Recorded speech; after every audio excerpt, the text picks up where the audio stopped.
Bonjour à toutes et à tous. Michel Foucault commence sa carrière comme psychologue spécialiste des maladies mentales. Nommé au Collège de France en 1970, il introduira pour la première fois lors de sa leçon inaugurale le concept de pouvoir qui constitue un de ses thèmes de prédilection. C'est donc dans ce cadre qu'il publia en 1975 Surveiller et punir, dans lequel il analyse les origines de la prison moderne et de ses pratiques disciplinaires. Par ailleurs, il faut souligner que surveiller et punir doit également s'inscrire dans le contexte particulier de la révolution culturelle de mai 68.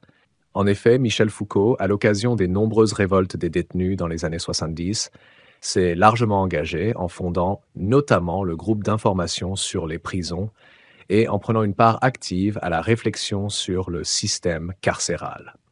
Ainsi, Michel Foucault va s'atteler à retracer l'évolution de notre société disciplinaire au moyen de 4 thématiques qui découpent son enquête en autant de parties.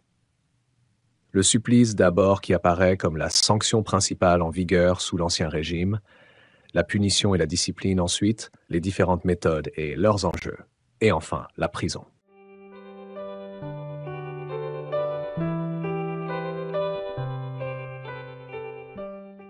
Foucault s'interroge dans un premier temps sur le tournant du système pénal à la fin du XVIIIe siècle, où l'on passe d'une cérémonie organisée autour du supplice du criminel à un système punitif plus secret et plus abstrait, qui passe essentiellement par la privation de liberté. Foucault nous invite alors à nous demander si cette douceur punitive de l'enfermement, pour reprendre ces termes, représente réellement un progrès vis-à-vis des supplices. Michel Foucault débute son ouvrage par la description du supplice de Damiens, et montre comment au XVIIIe siècle, cet affrontement réglé, ce rapport de force ouvert en forme de duel, selon son expression, apparaît comme la forme la plus aboutie de châtiment. Il s'agissait alors de reconstituer la souveraineté blessée, d'où cet art de retenir dans la vie la souffrance. Le corps du supplicié peut, dès lors, être considéré comme un champ politique. L'affrontement visible qui se transforme en cérémonie ouverte est instantané. C'est l'action directe du bourreau sur le corps du condamné. Mais le supplice n'est pas qu'un spectacle. Il permet que l'on reproduise et retourne le crime sur le corps visible du condamné. Il fait que le crime, dans la même horreur, se manifeste et s'annule.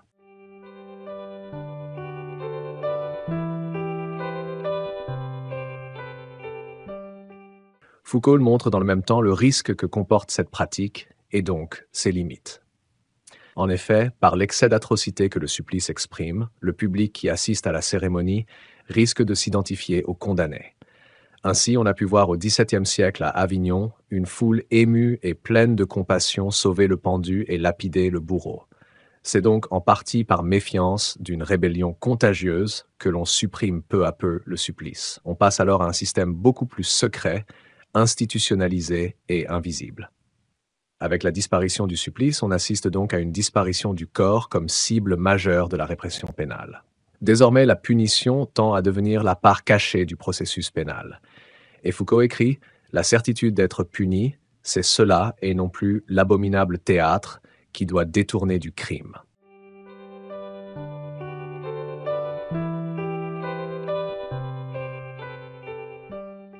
À la fin du XVIIIe siècle, la punition change de nature. Elle n'est plus un spectacle public, mais se déroule dans l'ombre de la prison, se cache de la foule. L'intervention sur le corps ne vise plus seulement la chair, mais se déploie dans le temps pour avoir prise sur l'esprit. En effet, on s'oriente vers une justice plus déliée et plus fine, vers un quadrillage plus serré du corps social. Ceci peut être en partie à cause d'une augmentation notable du niveau de vie, et l'on passe donc de plus en plus d'un illégalisme des droits à un illégalisme des biens. On cherche alors à définir des nouvelles tactiques pour atteindre une cible qui est maintenant plus ténue, mais aussi plus largement répandue dans le corps social. On met en place une nouvelle technologie du pouvoir de punir.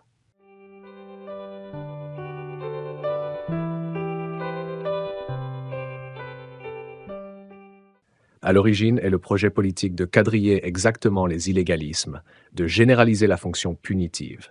D'autre part, le châtiment doit porter encore plus qu'avant une véritable fonction d'exemplarité. La punition regarde vers l'avenir. Foucault montre que le condamné doit apparaître désormais comme une sorte de propriété rentable pour la société et montrer l'exemple. À travers le modèle carcéral qui s'est peu à peu imposé comme le seul mode de châtiment, on va mettre en œuvre à l'échelle sociale de véritables techniques de dressage. Ainsi, on redécouvre le corps comme cible, cette fois-ci indirecte, du pouvoir. Il ne s'agit plus de traiter le corps dans sa masse, mais d'exercer sur lui une coercition ténue et ininterrompue, la discipline. On assiste alors à la mise en place d'une nouvelle microphysique du pouvoir.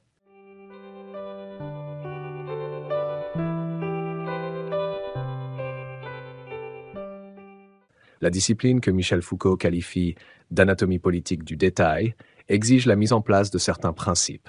Ainsi, elle s'exerce généralement dans un lieu clos, hétérogène à tous les autres et fermé sur lui-même. Lieu à l'intérieur duquel chaque chose, chacun a sa propre place, la règle des emplacements fonctionnels.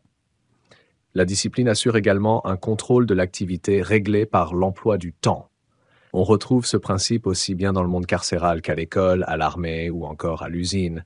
Et cette disciplinarisation du monde social n'est pas réductible à la seule prison, mais s'impose bien comme un modèle valable pour la plupart des institutions.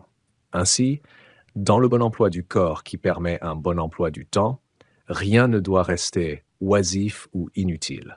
Le corps se transforme alors en corps de l'exercice, qui est un concept très important dans ce schéma. Foucault propose en effet ici une définition de l'exercice. Il s'agit d'une technique par laquelle on impose au corps des tâches à la fois répétitives et différentes, mais toujours graduées. Il permet ainsi d'assurer dans la contrainte et la continuité une croissance, une observation et une qualification, car la discipline a bien pour fonction de redresser, d'éduquer et donc de permettre la transformation des individus.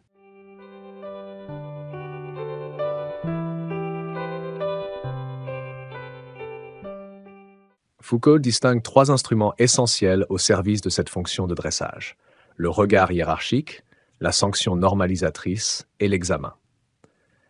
Ainsi, à travers la notion de sanction normalisatrice, il faut comprendre que devient pénalisable tout ce qui ne relève pas de la norme, le domaine indéfini du non-conforme. La hiérarchisation, quant à elle, a un double rôle. Elle marque les écarts, ordonne les qualités et les compétences, mais permet aussi de dégrader et de faire reculer l'individu dans le système de reconnaissance implicite. Elle exerce ainsi une pression constante sur les individus, les poussant à tous se conformer au même modèle. L'examen, lui, combine les techniques de la hiérarchie qui surveille et celles de la sanction qui normalise. Ainsi, à travers lui, le pouvoir disciplinaire s'exerce en se rendant invisible et en revanche impose à ceux qu'il soumet un principe de visibilité obligatoire. C'est le fait d'être vu, observé ou de pouvoir être observé sans cesse qui maintient dans son assujettissement l'individu. L'examen devient la technique par laquelle le pouvoir, au lieu d'émettre les signes de sa puissance, capte ceux-ci dans un mécanisme d'objectivation.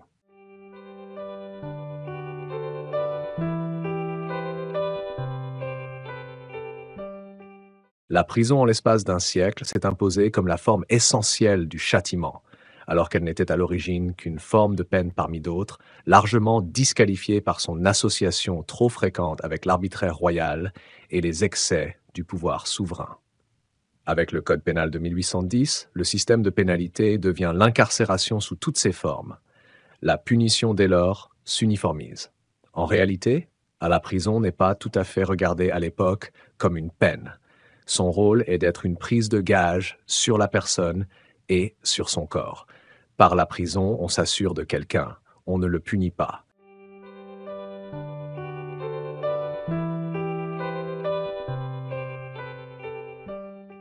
On peut se demander quels sont les mécanismes qui ont fait que la prison a pu devenir, en si peu de temps, une des formes les plus générales des châtiments légaux. Une des explications réside dans l'apparition de grands modèles carcéraux en provenance de l'étranger, dont un des exemples les plus typiques est le modèle de Philadelphie, 1790.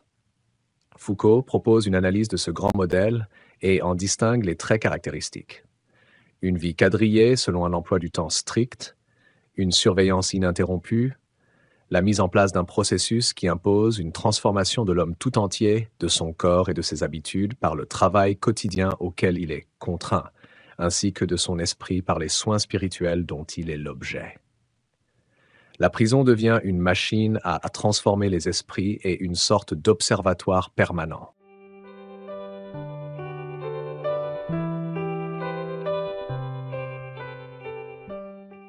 Quant aux instruments utilisés, il ne s'agit plus de jeux de représentation, mais de formes de coercition, des schémas de contraintes appliqués et répétés. On peut à ce stade distinguer deux types de prisons. D'une part, ce que Foucault appelle la cité punitive, qui correspondrait à un fonctionnement du pouvoir pénal réparti dans tout l'espace social, et d'autre part, l'institution coercitive, qui correspondrait à un fonctionnement compact du pouvoir de punir. C'est finalement ce dernier modèle qui va s'imposer.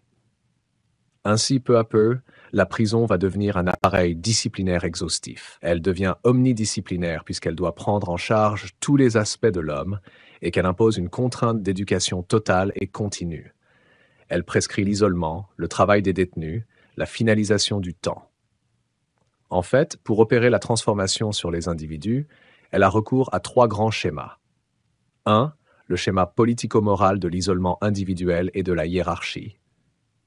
2. Le modèle économique de la force appliquée à un travail obligatoire. 3. Le modèle technico-médical de la guérison et de la normalisation. Ces trois schémas peuvent s'incarner dans les trois objets que sont la cellule, l'atelier et l'hôpital.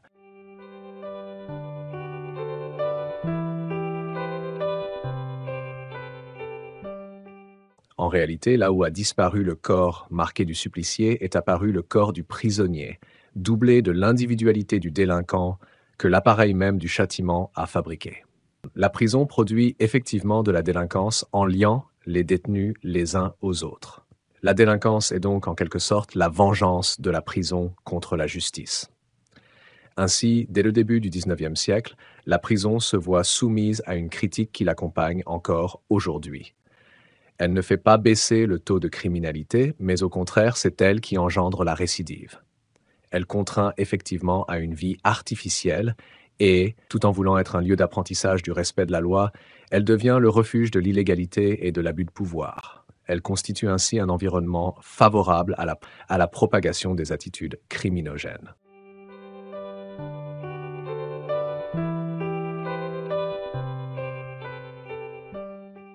Dans ce contexte, peut-on croire que la douceur punitive de l'enfermement représente un progrès vis-à-vis des supplices? Foucault répond clairement par la négative. Elle est quelque chose de plus qu'un supplice atténué, même si ce seuil de l'intolérable change. Il s'inscrit ainsi directement dans la lignée des révoltes des détenus dans les années 70 et écrit dans Surveiller et punir. Au cours des dernières années, des révoltes des prisons se sont produites un peu partout dans le monde. Leurs objectifs, leurs mots d'ordre avaient à coup sûr quelque chose de paradoxal. C'étaient des révoltes contre toute une misère physique qui date de plus d'un siècle, contre le froid, contre l'étouffement et l'entassement, contre des murs vétustes, contre la faim, contre les coups. Mais c'était aussi des révoltes contre des prisons modèles, contre les tranquillisants, contre l'isolement, contre le service médical ou éducatif. Révolte contradictoire, contre la déchéance, mais contre le confort, contre les gardiens, mais contre les psychiatres.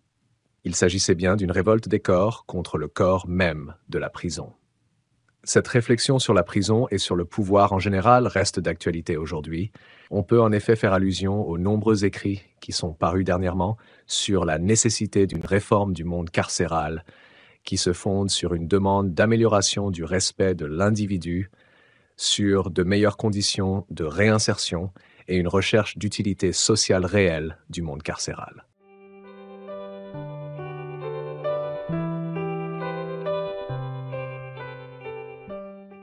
Je vous remercie d'avoir suivi cette vidéo. N'oubliez pas de la partager sur vos réseaux. Abonnez-vous pour m'encourager. Merci encore et à la prochaine vidéo.